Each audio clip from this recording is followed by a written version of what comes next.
네, 이렇게 1년 만에 다시 열린 미국과 중국의 정상회담이 마무리됐습니다. 그동안의 관계 경제 국면에서 중단됐던 군사 대화 채널을 복원하는 데 합의한 것으로 알려지고 있는데요. 예, 자세한 내용 취재 기자 연결해서 들어보겠습니다. 한미희 기자.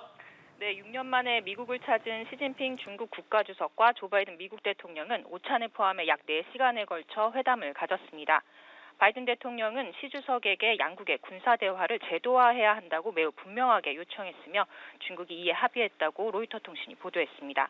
이에 따라 현재 공석인 중국의 국방부장이 새로 임명되는 대로 로이드 오스틴 미국 국방장관과 만나기로 했다고 바이든 행정부 고위 당국자는 전했습니다. 중국 외교부도 양국 군 고위급 소통에 더해 국방부 실무회담과 해상 군사 안보 협의체 회의, 사령관급 전화 통화 등을 재개하기로 했다고 밝혔습니다. 네, 그동안 두 나라가 갈등을 빚어온 민감한 문제에 대해서도 두 정상 팽팽히 맞서며 설전을 벌였다고요? 네, 시 주석은 강요와 참모들이 배석한 확대회담 자리에서도 거의 모든 발언을 직접 했다고 당국자가 전했는데요.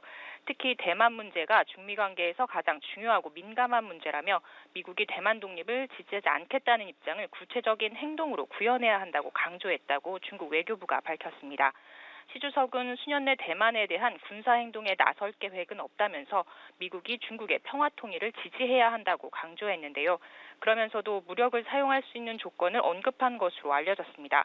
평화 통일을 위해 노력하겠지만 무력 사용을 포기하지는 않으며 필요한 모든 조치를 할 수 있다는 기존 입장을 재확인한 겁니다.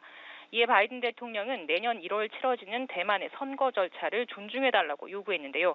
총통 선거에 개입하지 말라는 뜻으로 풀이됩니다. 시 주석은 또 미국의 수출 통제와 제재 조치에 대해서도 중국의 정당한 이익을 심각하게 훼손하고 있다고 지적하기도 했습니다.